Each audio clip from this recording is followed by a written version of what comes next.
Welcome, everybody, to another episode of Strife's Sanctum. My name is Citizen Strife, and this week's anime review is another in the line of the mushishi, holic, sort of esoteric things. It also has its own uniqueness to it. It's more of a period piece / drama, and is less about the mystical stuff and is more about palace drama, things of that nature. And I'm talking about Raven of the Inner Palace. So this was one of the standouts of the last couple of seasons, and it's one of those shows that doesn't really hit you until, I'd say, about 4 or 5 episodes in, when things start to really hit and get where it needs to go. And really, with this, what you end up seeing is a lot of interplay between people. And the dialogue that I feel they go with kind of overcomes some of the barriers that I have when it comes to these period pieces and palace dramas. A lot of this person is in line of this thing, and they're the court magistrate of some such, or this is the person that runs this part of the palace, and then this one's the emperor dowager, that sort of weird, like, social drama, social hierarchy of palaces. What interests me about this is less all of those things, but kind of the mix of those, but how when you deal with those and you can get past them, you still have good characters at the heart of the show. And that's really what this show thrives on, is the interplay between the two main characters. So you have Liu Shushu, and God forbid, I'm probably going to mess that up quite a bit, but Liu Shushu, or Shushu, is voiced by Alexis Tipton in the English version. Alexis Tipton was in stuff like Case Study of Vanitas and many other shows and whatnot that I've been recently watching, and is really good in this because the Raven consort is in such a kind of an awkward position that she has to be both a normal girl, a court presence in this medieval China fantasy setting, but also have to deal with the mysticism that is involved around her. So her powers of this Raven consort are unique. She lives in a secluded part of the palace. People know of her, people understand what she is, but always kind of feel a little bit around her presence because she's not supposed to be outside much. The idea is that she was taken in at a young age by people who were the Raven consort, and they have these powers of seeing spirits, hence the other tie-ins like Holic and Mushishi and the like.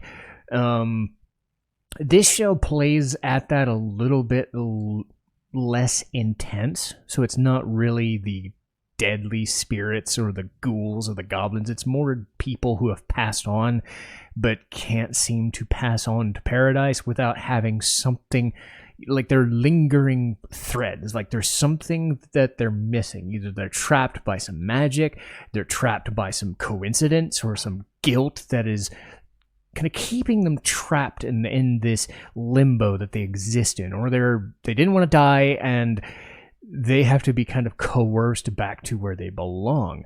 But they also have some regrets they need to talk to. So there's a lot of like drama and romance in this sort of setting.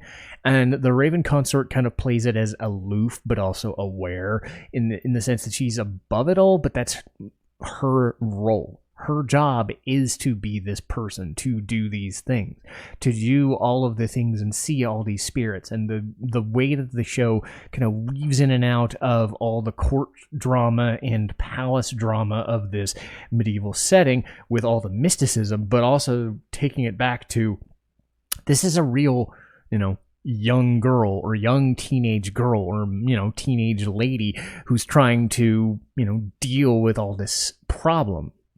Deal with her position, but also the powers that be. So she sometimes throws temper tantrums and sometimes acts like a little bitch, but it's not done in the annoying fashion you'd think that they would be, because again, she plays off the other main character very well. And the other main character is Emperor Zhao Guojun, played by Christopher Waycamp. And like I said, he was from the Ace Attorney dub as Miles Edgeworth. He has recently been in some of the Ruby episodes as Roman Torchwick, like the new version, because they were going to get Billy Kametz until he unfortunately passed away, so Waycamp has taken over. He was also in Yamato. I need to really get into that show. I need to review that one post-haste. That's a really fucking good show. Anyway, so he plays the Emperor. He got that position because he was disowned as a child and lost his power, but staged an uprising. Managed to obtain the powers of the Emperor, is kind of guilt-tripped by some of his actions, but also seems to kind of have a not romantic fixation, but just a like friendly confidant relationship with the Raven consort with Shusha. And it works well because they're trying to break down the barriers of who they are as in the positions that they're in, but also still trying to deal with all the mysticism. Like, you go to them to do all this stuff, you go to him to do all the political stuff and to meet the other people in the palace and all this weird stuff. So there's a lot of different competing interests. If you're here for the mysticism angle, you've got something. If you're here for the banter between the two main characters and some other people that they deal with, like their court attendants, you've got some of that, but it never gets out of whack.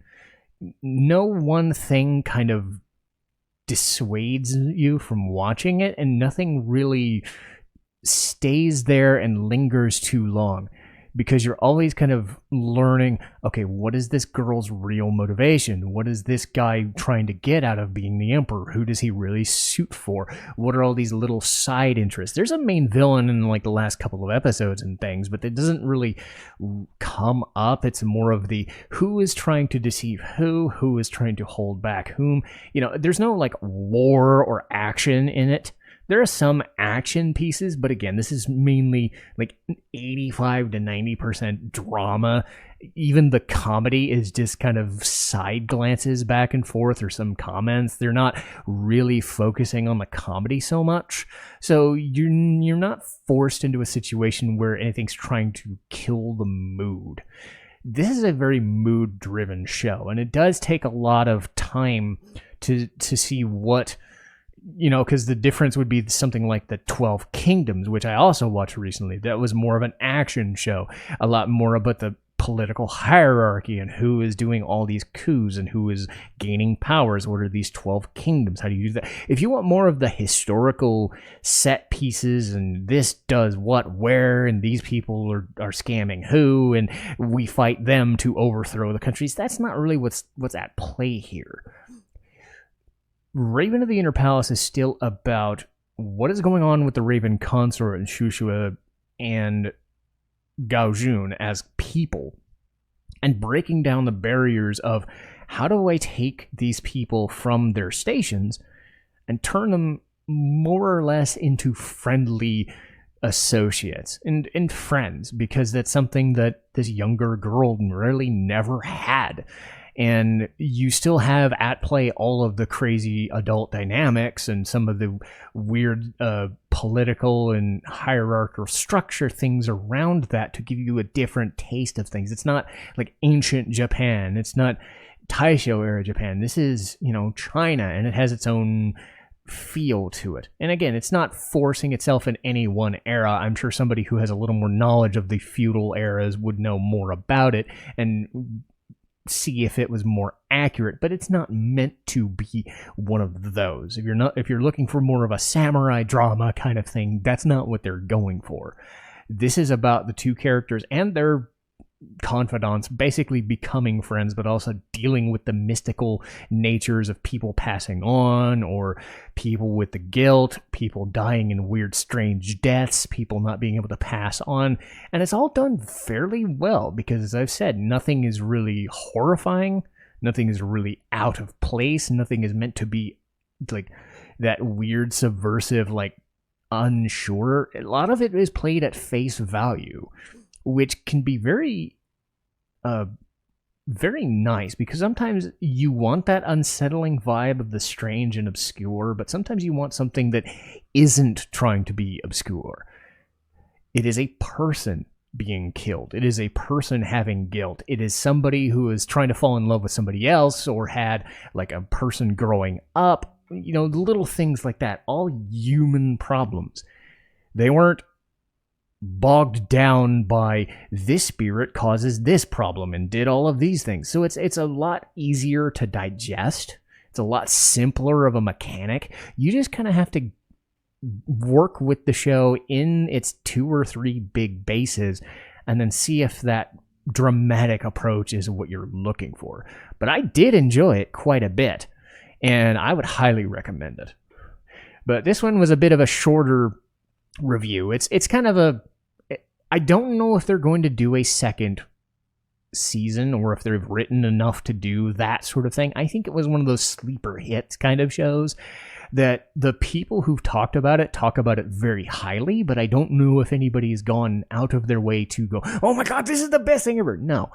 It is very good, and I hope it gets another season if they go that far. There's still some ground to cover in there, and of course there's the manga that is probably continuing. I haven't heard anything of the otherwise. It is still fairly new, so information about it is scarce, but I would highly recommend seeing it if you're looking for a change of pace drama. But that will do it for me, and starting next week will be Mega May. So that's going to be a big deal for me. I have pretty much all of my stuff for the reviews going forward for until like the end of July, basically. So I have time to watch a lot of anime, or watch, play a lot of games and review a lot of things. And I think it's nice to be in kind of a groove where things are moving very quickly, and things in the summer are going to slow down anyway, since I'm not working one of my jobs because it's a seasonal sports gig. So I get a lot more time to invest in rewatching some shows or checking out a lot of newer stuff as the new summer season is approaching. So a lot of cool stuff is happening, and I'm really happy about that. The spring summer season coming into view. So I am hopeful I get a lot of other anime in. I hope I get a lot of other games in. But while we're waiting, we're going to do a lot of the Mega Man stuff. So I'm going to be wholly invested in Mega Man for quite a while.